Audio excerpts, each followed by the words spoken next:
Bonjour à tous et bienvenue pour cette nouvelle vidéo aujourd'hui livresque où je vais vous parler d'un livre plutôt jeunesse mais avec une histoire de fond derrière avec beaucoup d'humanité et de sentiments et vraiment très intéressant.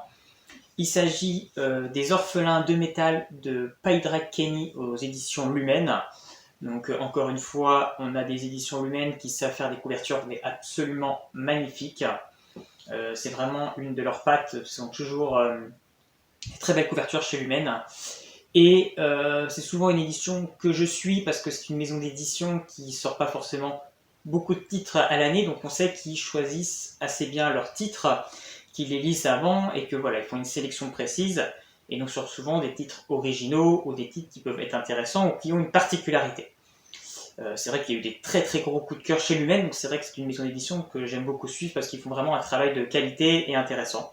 Même si évidemment, comme tout, il y a eu des titres beaucoup moins intéressants ou des titres qui m'auront moins plu ou qui ne m'intéressent pas. Mais d'une manière générale, Lumen est intéressant là à suivre au niveau T. Les Orphelins de métal, c'est une histoire qui va sur un monde vraiment beau, éthique, où en fait on a tout remplacé dans notre société. Les activités en fait sont réalisées on a vraiment mécanisé tout, que ce soit le service, la poste, tout travail est vraiment remplacé par les robots. Mais pour pas créer une espèce de conflit comme quoi justement en fait les robots ont remplacé les hommes, il y a une loi qui a été instaurée comme quoi les robots n'ont pas le droit d'avoir l'apparence, la taille d'un humain. Donc en fait la plupart des robots en fait sont des enfants, pour pas qu'il y ait en fait ce comparatif ou cette impression que les robots remplacent l'homme.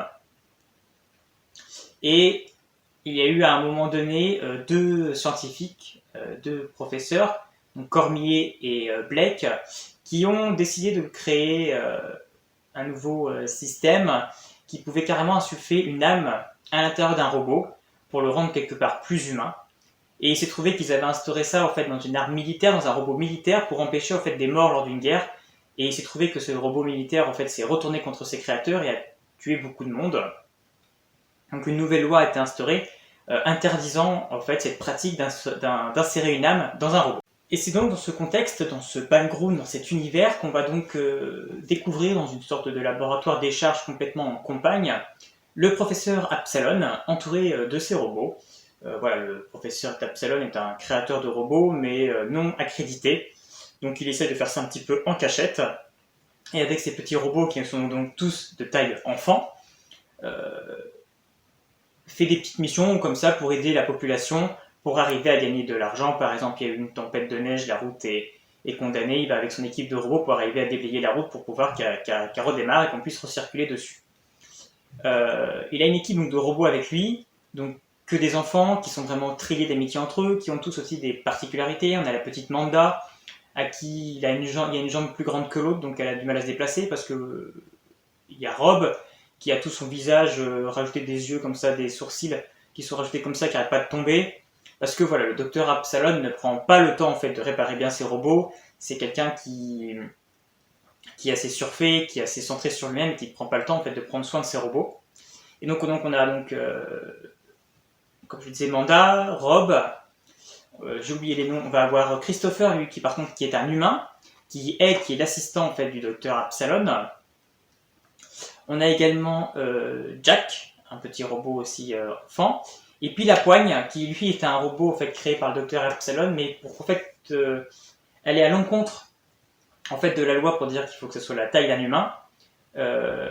Lui est un géant, c'est un robot géant, c'est celui qu'on voit sur la couverture qui est là, qui est beaucoup plus grand, et voilà, qui est dit qu'en fait, il est plus grand qu'un humain, donc en fait, il déjoue en fait, la loi qui dit d'interdire de faire la taille d'un humain, donc il l'a fait plus grand.